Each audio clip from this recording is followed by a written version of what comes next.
अखेर आज न्यायालयाने वाल्मिक कराड व त्यांच्या गँगच्या विरुद्ध आज आरोप निश्चित केलेले आहेत.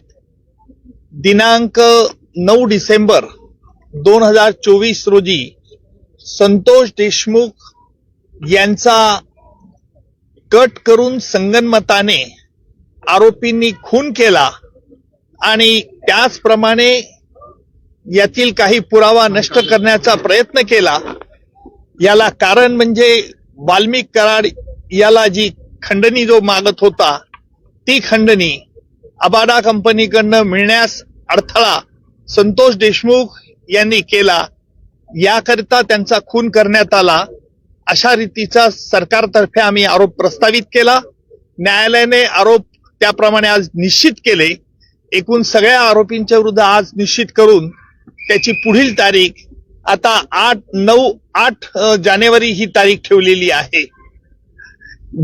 आजही आरोपींतर्फे पुन्हा हे आरोपी निश्चितची सुनावणी लांबणीवर टाकण्याचा प्रयत्न झाला.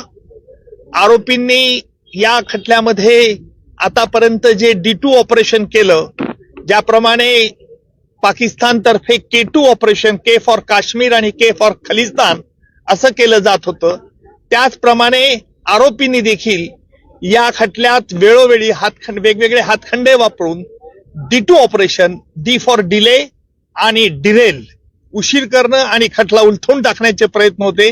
त्याला आज आरोप निश्चित झाल्यामुळे या प्रयत्नांना चाप बसलेला आहे आणि यापुढचं सुनावणी, यापुढे जी 9 तारखेला सुनावणी आहे त्यामध्ये सरकारतर्फे कागदपत्र ज्यांच्यावरती प्रॉसिक्युशन भिस्त ठेवत आहे ती कागदपत्र आरोपीला मान्य आहेत किंवा अमान्य आहे याच्याकरता विचारलं जाईल.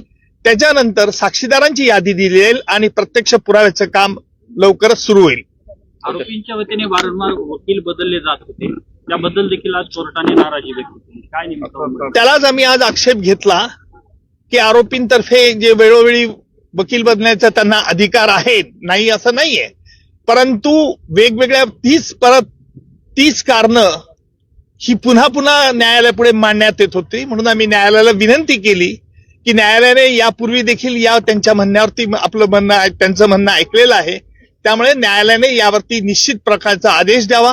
त्याप्रमाणे निश्चितपणे आज न्यायालयाने प्रत्येक आरोपीला विचारलं, तुमच्या विरुद्ध हे आरोप ठेवण्यात आलेले आहेत, सगळे आरोप तुरुंगातच होते, आरोपींनी आरोप मान्य नाही असं सांगितलंय आणि न्यायालयाने त्याकरता ते रेकॉर्ड जेलमध्ये पाठवण्यात येईल आणि जेलमधून त्यांची स्वाक्षरी झाल्यानंतर पुन्हा खटल्याच्या कामाकरता सुरुवात होईल. मात्र हे संपूर्ण प्रकरण फास्ट ट्रॅक वरती घेतलं जाईल, फास्ट ट्रॅक वरती चालेल.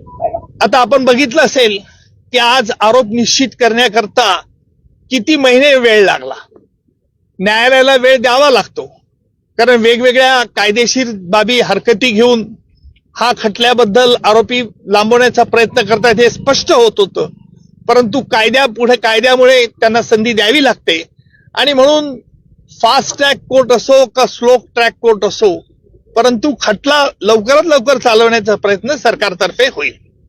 मात्र मान्य कोर्टाबरोबरच हायकोर्टामध्ये देखील हे आरोपी गेलेले होते आणि तिथून देखील स्थगिती आणायचा प्रयत्न केला होता, ते मिळण्याच्या अनुषंगाने प्रयत्न करत होते. उच्च न्यायालयाने, माझ्या माहितीनुसार उच्च न्यायालयाने आरोपी निश्चितीसाठी कुठेही स्थगिती दिलेली नाही. त्यांनी काल तसा प्रयत्न उच्च न्यायालयात केला, उच्च न्यायालयाने त्यांना तोंडी नकार दिला होता. व्हिज्युअल काढा ना.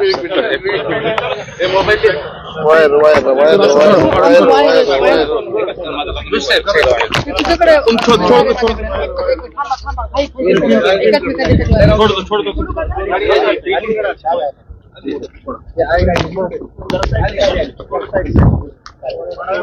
दो